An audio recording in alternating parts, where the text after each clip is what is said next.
महानगर परिषदेचे भाजप नगरसेवक सूरज बामणे यांनी त्यांच्या 2 साथीदारांसह नगर परिषद मुख्याधिकारी धनंजय कोळेकर यांना मारहाण केल्याप्रकरणी कोळेकर यांच्या फिर्यादीनुसार महाड शहर पोलीस ठाण्यात गुन्हा दाखल झाल्यानंतर महाड शहरात एकच खळबळ उडाली होती।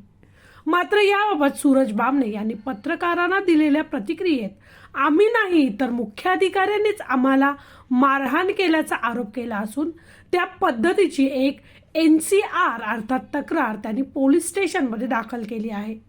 आम्ही मुख्याधिकाऱ्यांकडे पाण्याच्या मूलभूत प्रश्नावर दाद मागण्यासाठी गेलो होतो, मात्र मुख्याधिकाऱ्यांकडून आम्हालाच मारहाण करण्यात आल्याचा दावा सूरज बामणे यांनी केला आहे। महाड शहर पोलीस ठाण्यात सूरज बामणे आणि त्यांच्या सहकाऱ्यांविरोधात रितसर गुन्हा नोंदवण्यात आला आहे। मात्र बामणे यांनी केलेली तक्रार ही NCR म्हणजे साधी तक्रार असल्या कारणाने तिचा कायदेशीर परिणाम आणि या प्रकरणातील वस्तुस्थिती नेमकी काय हे पुढील पोलीस तपास व कायदेशीर प्रक्रियेनंतर स्पष्ट होणार आहे। त्यामुळे या संपूर्ण घडामोडीवर महाडकरांचे लक्ष लागून आहे।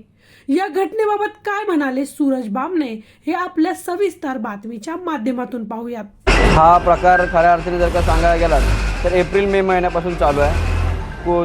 कुर्ला धरणावरून आमच्या महाड शहरामध्ये पाण्याची पाईपलाईन आलेली आहे। त्या पाईपलाईनच्या माध्यमातून जवळजवळ अर्ध महाड आहे त्याला पाणी मिळतं, परंतु आता विषय असा झाला आहे की गाळ काढल्यामुळे त्या आजूबाजूला जी पाईपलाईनचा जो गाळ होता तो देखील काढला गेला। गाळ काढण्यावरती आमचं ऑब्जेक्शन नाही आहे, परंतु विषय असा आहे की जे पाईपलाईनच्या आजूबाजूला जो गाळ होता तो काढल्यामुळे जी पाईपलाईन आहे ती वाहून गेली आहे। आम्ही वारंवार शिवसाहेबांना ज्यावेळेस गाळ काढत होते तेव्हा नगरपालिकेमध्ये जाऊन सांगत होतो स्थानिक नगरसेवक म्हणून, कारण की ती मेन पाईपलाईन जी कुर्ला धरणावरून आलेली आहे ते आमच्या इथं वरती येते आणि तिथं त्याचं मेन वॉल आहे, तिथून ती संपूर्ण महाड शहराला जाऊन पोचते। परंतु वारंवार शिवसाहेबांना नगरपालिकेमध्ये जाऊन सांगितल्याच्या नंतर त्यांनी आम्हाला असं उत्तर दिलं की आमचं त्यांच्याकडे लक्ष आहे आणि असं करत एके दिवशी संपूर्ण लाईन ओपन झाली आणि आज ती लाईन ओपन झाल्याच्या नंतर आता जो हा महाडला पाणी आला होता त्या पाण्यामध्ये संपूर्ण पाईपलाईन वाहून गेल्याच्या नंतर ज्यावेळेस आम्ही उलट जबाबी शिवसाहेबांना विचारण्यासाठी नगरपालिकेमध्ये गेलो की आता पाईपलाईन वाहून गेलेली आहे तर मग त्याला पर्यायी महाडकरांना पाणी कशा प्रकारे मिळणार आहे, टँकरची सोय करणार आहेत का, बोरिंगची सोय करणार आहेत का, बोरिंगला इलेक्ट्रिक पंप लावले जातील का।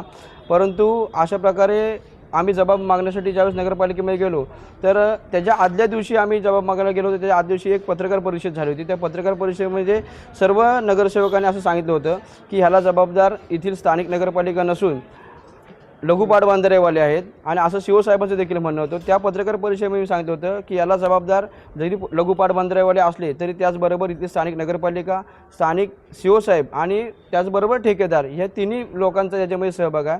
वारंवार शिवसाहेबांना आम्ही सांगूनसुद्धा त्यांनी हा प्रश्न हाताळला नाही आणि त्याच्यामुळे नाईलाजास्तव आम्हाला नगरपालिकेमध्ये जावं लागलं। नगरपालिकेमध्ये गेल्यानंतर आम्ही त्यांना जबाब केल्याच्या नंतर त्यांनी आम्हाला सांगितलं की तुम्हाला काय करायचं ते करून घ्या, हा पाण्याचा प्रश्न काय कसा सोडवायचा आणि कसा नाही त्याला आम्ही बघू। आणि त्याच्यावरती उलट उत्तर त्याने असं दिलं की ह्याला जबाबदार आम्ही नाही। आम्ही त्यांना सांगू होतो की जर का वेळेमध्ये तुम्ही हा गाळ काढण्याचं थांबवलं असत तर आज कदाचित महाडकरांवरती ही वेळ आली नसती। आता पर्यायी महाडकरांना पाण्याची कोणत्याही प्रकारे जोपर्यंत उन्हाळा चालू होत नाही तोपर्यंत पाणी चालू होऊ शकत नाही आणि याचा जबाब मागण्यासाठी आम्ही ज्यावेळेस नगरपालिकेमध्ये गेलो त्यावेळेस नगरपालिकेमध्ये गेल्यानंतर शिवसाहेबांनी उलट जबाबी आम्ही जो त्यांच्यावरती रोष बोललो होतो की याला जबाबदार शिवसाहेब आहेत याचा रोष ठेवून त्यांनी आमच्या अंगावरती धाव घेऊन आले। त्याच्यानंतर आमची गलपट पकडली, आम्हाला मारहाण करण्याचा प्रयत्न केला, आमच्या कानाखाली मारली आणि आमच्या सहकार्यांनी मग आम्हाला सोडून तिथून ते आम्हाला लाथाबुक्यांनी छत्रीने त्याने मारले।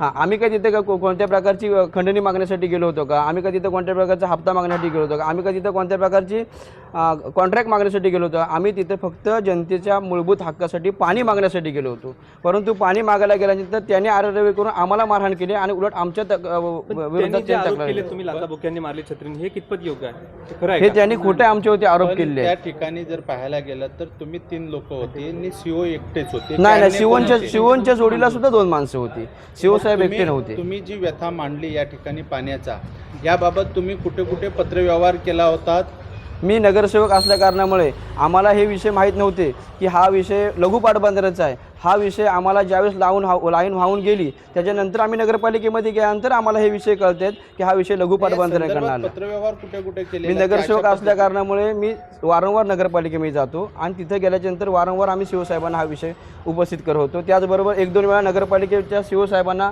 तहसीलदार साहेबांना आम्ही प्रत्यक्षात नदीमध्ये घटनास्थळी घेऊन गेलो होतो की हा प्रसंग तुम्ही पहा, पण तरी देखील त्याची त्यांनी दखल घेतली नाही आहे. आणि मग नाईलाजास्तव आम्हाला तिथे गेल्यानंतर त्यांनी आम्हाला असं प्रत्युत्तर केलं. सीओ साहेबांसोबत जे अन्य 2 जण होते त्यांनी पण मारहाण केली का?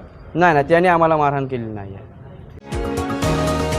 तुम्ही पाहत आहात विस्टा न्यूज मराठी.